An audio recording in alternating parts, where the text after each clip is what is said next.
নমস্কার, কেমন আছেন সবাই? মৌমিতাস ড্রিম ওয়ার্ল্ডে আপনাদের সকলকে স্বাগত জানাই। সকলকে আবারও জানাই অনেক অনেক অনেক শুভেচ্ছা ও অভিনন্দন। বিজয়া দশমী এবং লক্ষ্মী পুজো দুটো একসাথে। জানি লক্ষ্মী পুজো সবে সবে গেছে। আপনারা কেমনভাবে কাটালেন আপনাদের দুর্গা পুজো এবং লক্ষ্মী পুজো অবশ্যই আমার সাথে শেয়ার করবেন। আমার বিজয়াটা আমি কেমনভাবে কাটিয়েছি সেটাই আপনাদের সঙ্গে শেয়ার করব আজকে। প্রথমেই আমরা যেহেতু বাঙাল এবং বাঙালি ঘর থেকে বিলং করি, তো কিছু বিধি থাকে, কিছু নিয়মকানুন থাকে, সেগুলো মেনে আকাশের তারা দেখে বড়দের প্রণাম করে মিষ্টিমুখ করে প্রথমেই আমরা বেরিয়ে গেছিলাম নদীর ধার দিয়ে হাঁটতে হাঁটতে দেখতে বিজয়া করতে এবং সাথে দুর্গা ঠাকুর বিসর্জন দেখতে। মা এই 5 দিন আমাদেরকে অনেক অনেক অনেক আনন্দে ভরপুর করে দিয়ে এবার নিজের শ্বশুরবাড়ির দিকে রওনা দিলেন।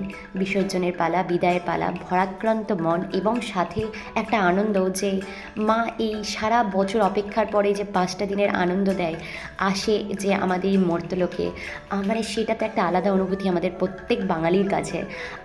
আর সবথেকে বড় কথা কখন খারাপ লাগে, যখন মনে হয় যে প্রত্যেক দিন সন্ধেবেলা করে প্যান্ডেলে গিয়ে মাথা উঁচু করে যে মাকে দেখছিলাম, সেই মা আজ বিজয়ার দিন মানে আমাদের এটা পাড়ার অ্যাকচুয়ালি এখন যেটা দেখাচ্ছি সেটা আমাদের পাড়ার ঠাকুর নামিয়ে আমাদের নিচে রেখে সকলে সিঁদুর খেলা খেলেছেন। তারপরে আমরা একটুখানি ফাঁকা ছিল যখন ঠাকুরকে একদম কাছ থেকে ছুঁয়ে যখন প্রণাম করছিলাম, সেটা একটা আলাদাই অনুভূতি। যেন মনে হচ্ছিল মানে একটা প্রতিমা নয়, যেন মনে হচ্ছিল ভাই বোন মা সকলে এবার বিদায় নিচ্ছে, যেন এসেছিলো মামা বাড়িতে সবাই ঘুরতে, সত্যিকারের সকলে এবার নিজের নিজের বাড়ি চলে যাচ্ছে। আবার আমাদের কালকের থেকে দৈনন্দিন জীবনযাত্রা শুরু হবে।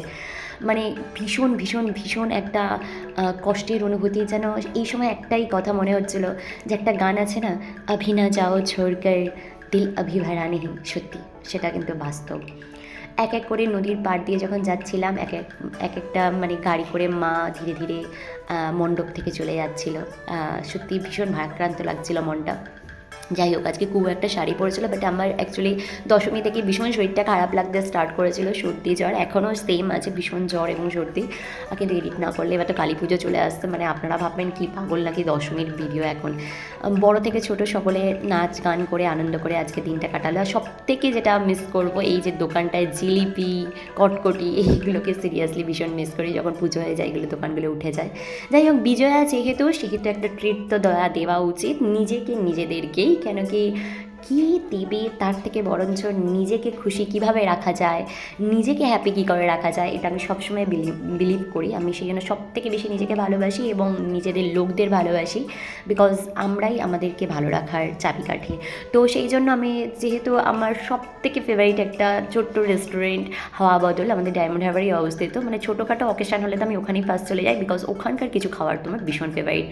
আমার কোল্ড কফি আর হচ্ছে হোয়াইট সস পাস্তা আর কুহুর দই ক্রিসপি চিকেন। তো যেটা এত মেনু কার্ড দেখেও আমরা শেষ পর্যন্ত সেটাই নিলাম, যেটা আমাদের দুজনের পছন্দ। যাই হোক, সেগুলো নিয়ে খাওয়াটা এনজয় করতে করতে, একটু কোল্ড কফি চুমুক দিতে দিতে, হালকা মিউজিক শুনতে শুনতে আজকে বেশ ভাল লাগছিল দিনটা শেষ হতে চলেছে। ভিডিওটাও শেষের দিকে, কিন্তু সকলকে আবারও বলি, মানুষের অনেক দুঃখ থাকে, কষ্ট থাকে, কিন্তু সেইগুলোকে সাময়িকক্ষণের জন্য সরিয়ে রেখে এই 5টা দিন সত্যি আনন্দ করে নেওয়া উচিত। বন্ধুবান্ধব থাকুক, আত্মীয় স্বজন থাকুক বা না থাকুক, বন্ধুবান্ধব থাকুক বা না থাকুক, নিজে বেরোবেন, নিজের আনন্দটা নিজে কিভাবে কাটাবেন, কিভাবে উপভোগ করবেন, সেটা কিন্তু পুরো দায়িত্ব একমাত্র নিজের। কে এলো কি গেল এটা কিন্তু বিশ্বাস করবেন না, কেন কি জগতে কিচ্ছু কোনোটাই আমরা নিয়ে আসিনি, কিছুটাই আমরা নিয়ে যাব না।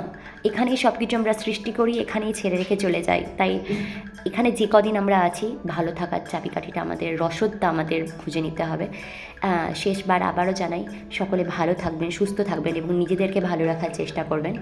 এইভাবে আমার দুর্গাপুজোটা কেটেছে, ভালো মন্দ মিশিয়ে। বলতে গেলে আমি নিজেকে এবং নিজের ফ্যামিলিকে খুব ভালোবাসি, তো সকলকে ভালো রেখে এবং নিজেকে ভালো রেখে এই দুর্গাপুজোটা এই 2025 সালে এইভাবেই আমি শেষ করলাম। আর লক্ষ্মী পুজো আমার খুব ভালো কেটেছে, সামনে কালী পুজো। আপনাদের সকলকে অনেক অভিনন্দন।